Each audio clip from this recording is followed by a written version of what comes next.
In this video, I'm going to be breaking down how to run an optimized Monero Tor node. I have a configuration file with all the necessary details, which I'll be walking you through in autistic detail, so you know exactly what is happening when you're running your Monero node. And, as an added bonus, I even have a customized stealth mode, which can be used in situations that require extremely high OPSEC. The most popular video recommendation for running a Tor node is Mental Outlaw's video. I love the guy, but he actually gives some pretty bad advice. So I think this video will be a really great benefit to the community because this is a complex topic that is difficult to get information about, and not a lot of people understand it, including myself before I really started digging in and researching for this video. Now, before I begin, I have to give a shout out to AotPO.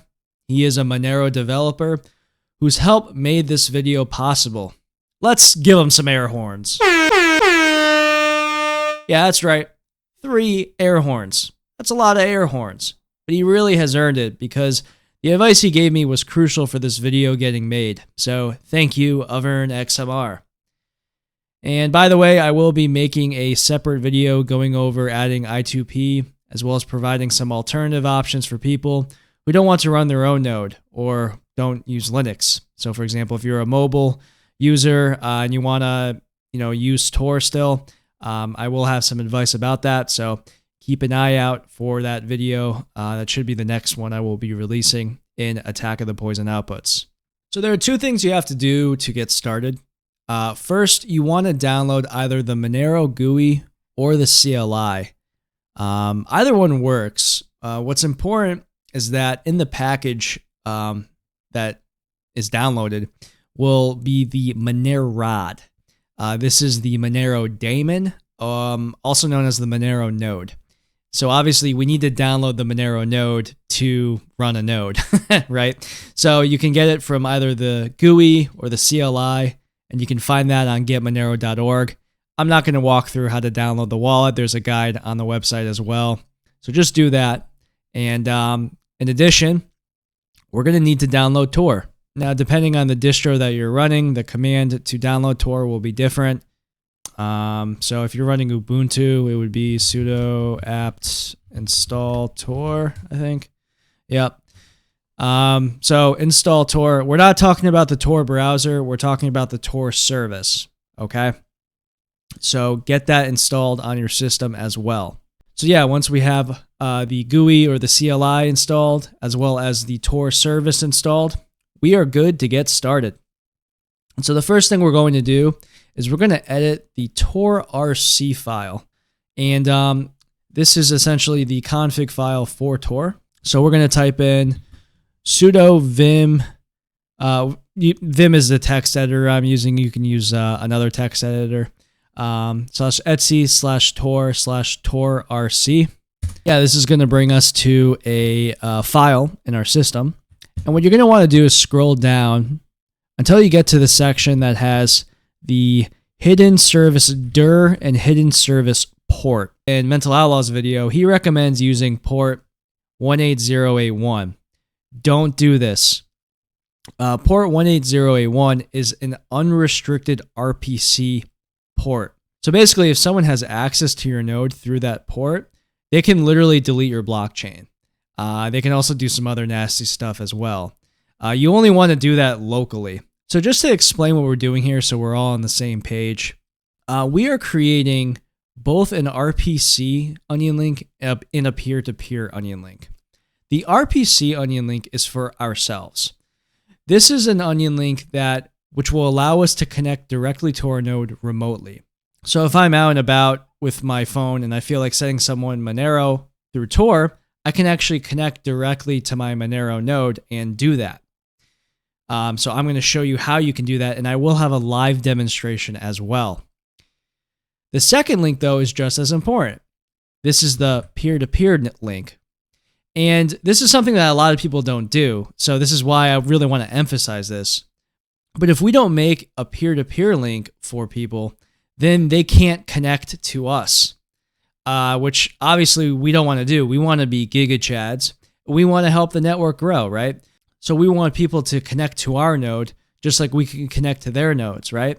And so by having this onion created for the peer-to-peer, we'll be able to do that, okay? So this might not make sense just yet, but you're going to see in a second how we're going to apply this, okay? So you have to make onion for both the RPC and the peer-to-peer. Technically, you could actually use the same onion link, but I think that would just get kind of confusing. It's easier to just separate it, in my opinion. But you can customize this if you get creative and use a username and password for the RPC, which we're actually going to be doing anyway. You'll see what I mean in a second. Anyways, that is the Tor RC configuration. So just copy this down. So there's one more thing we have to do. We have to restart Tor, or at least start Tor, or at least make sure it's enabled, I should say. So you're going to say sudo systemctl restart Tor. Hit enter. Boom. And if you want to check the status to make sure that it is running, sudo, oh no, sudo, here we go. And look at that. We are running. If your Tor service is not enabled, then something's wrong. So just look into that. Use Google, it's your friend, to figure out what is wrong with what's going on. So now what we're going to do is get the onion links for the directories that we just created, okay?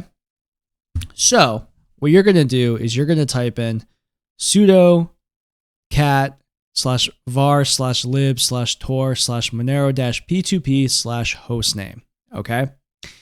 And we're going to hit enter, type in our password, and there you have it. That is our onion link for Monero-p2p. Now remember, we created a directory for Monero-p2p, but also for Monero-rpc, right? So now let's get the other onion link. And there you have it. Those are the two onions. So what you're going to want to do is you're going to want to write those down, or not write them, copy them into a text file and keep them to the side, because what we're going to be doing is we're going to be putting these in our config file, okay? All right, so let's now take a look at this config file. So, I mean, you could save this wherever you want, technically, but really the best place is to have it in your bit-monero directory. It's called bit-monero, by the way, because, fun fact, Monero was originally called bit-monero, so it's kind of, this is like a relic of when Monero was first launched. But yeah, so basically I put the bitmonero.conf text file in there, and I recommend you do the same. And yeah, we're going to open that. And this is my conf file that I've created. Okay, so I'm going to walk you through beat by beat what all of this means. Okay, so let's take it one step at a time. Okay, so we have two modes here. We have default mode and stealth mode. Now, default mode is what I recommend that you use pretty much all the time. And what this means is basically we have our Tor node, and we're allowing other Tor peer-to-peer nodes to connect to us, and we're helping people sync to the network. Beautiful, right? Stealth mode will completely cut you off. In fact, I'm pretty sure your internet service provider can't even tell that you are using Monero. Like we're going to be completely in the weeds. The problem here is you're not helping the network. You're being a leech, and you're blocking your ports, and you're basically like hiding from everybody and just sending out a transaction. So again, run it in default mode, but for only in circumstances of like extreme OPSEC would you want to run stealth mode. But I'm including that because I want this to be a kind of a completionist video. So I'm giving you the option, okay, basically. So yeah, the first thing here, we have the data directory. You can customize this, the pruning. We're not pruning. We have the whole blockchain. This is the first kind of funky part, though. So in the past, there was a block list. This is outdated. Again, I just left this in to be a bit of a completionist, but you can disregard that, so I have it commented out. But here is where it gets a little funky. So basically, only within the past couple months, it's been discovered that there is a ongoing attack against the Monero network. And a node list was created, and this has been approved by the Monero Research Lab. So what you're going to want to do is you're going to want to go to this GitHub link, which I have in the config, and you're going to want to download that text file, and you're going to want to put that in the same folder as your Monero daemon.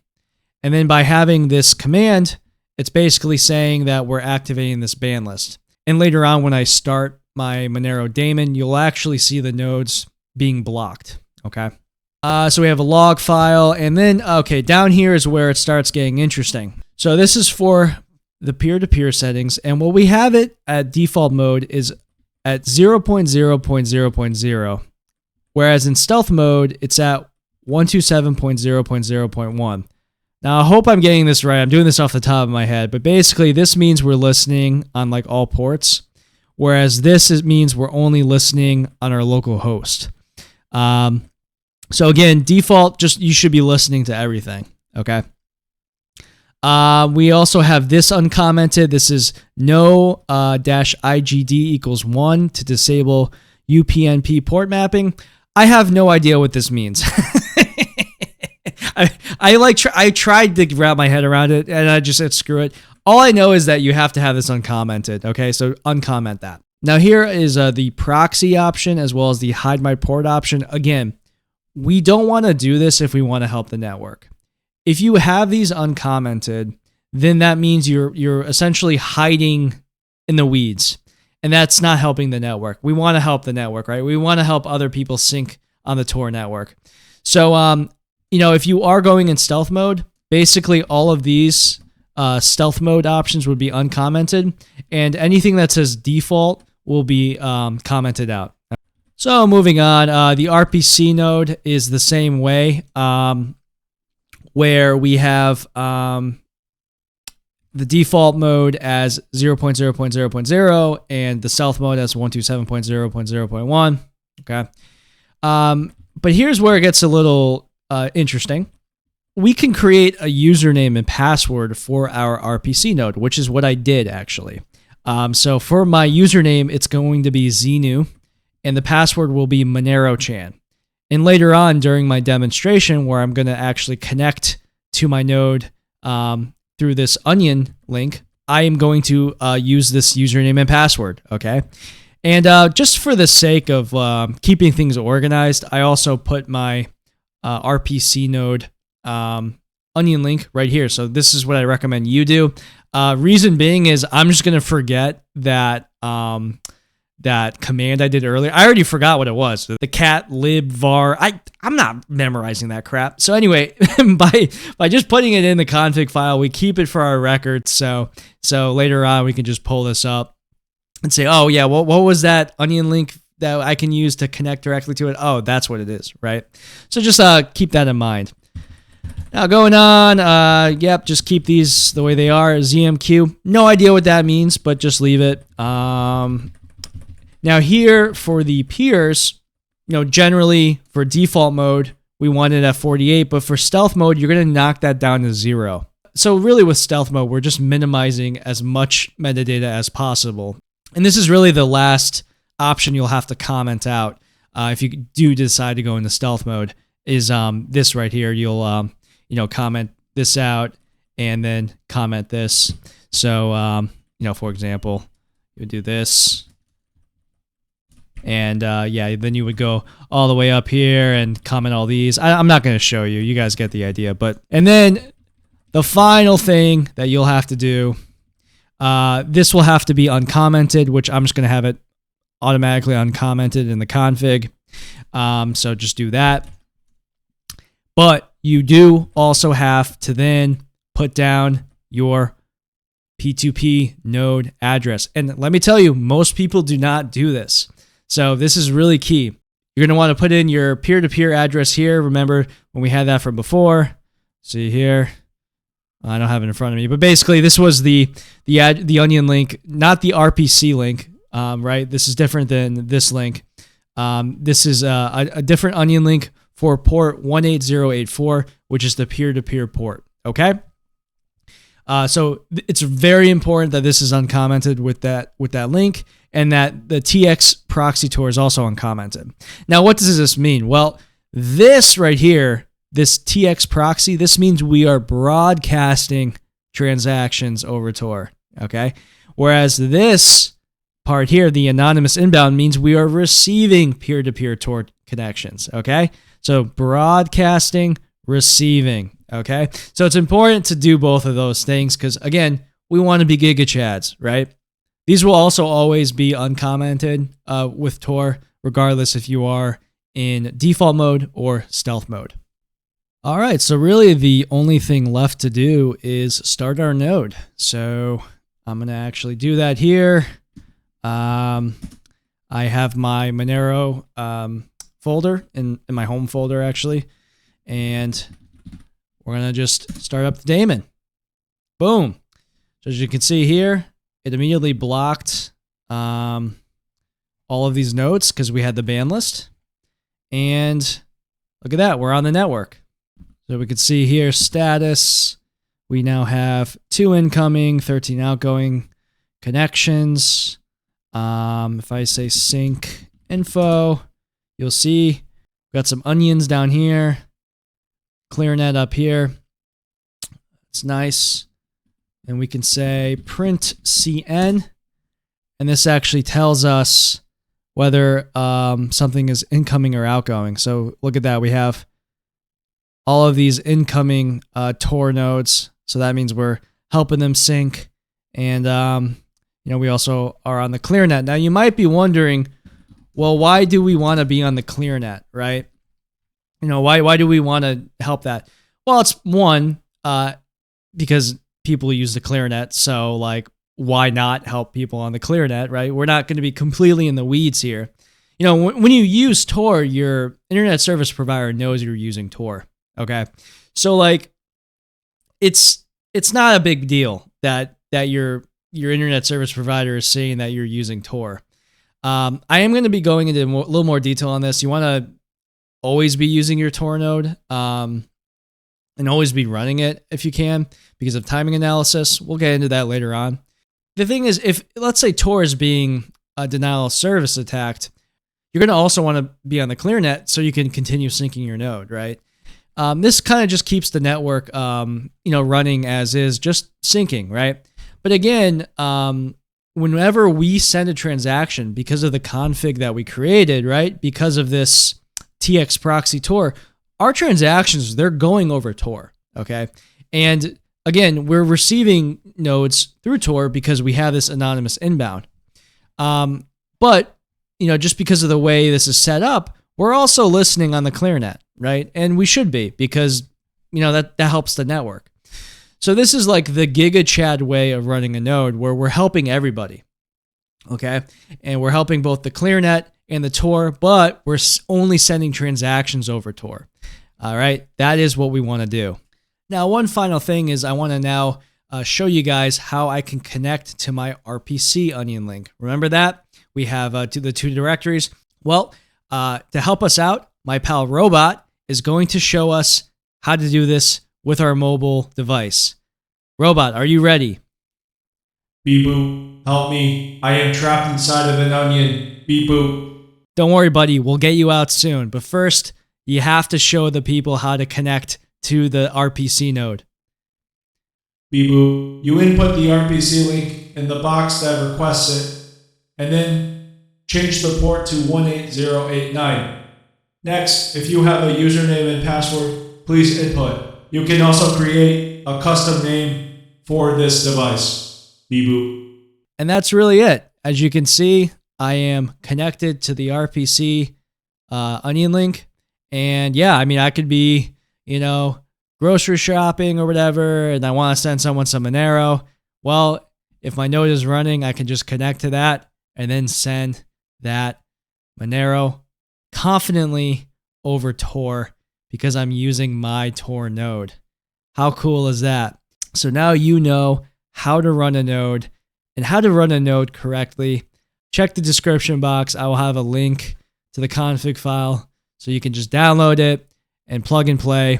And of course, there's like other and further customizations that you can make if you are interested in that sort of thing.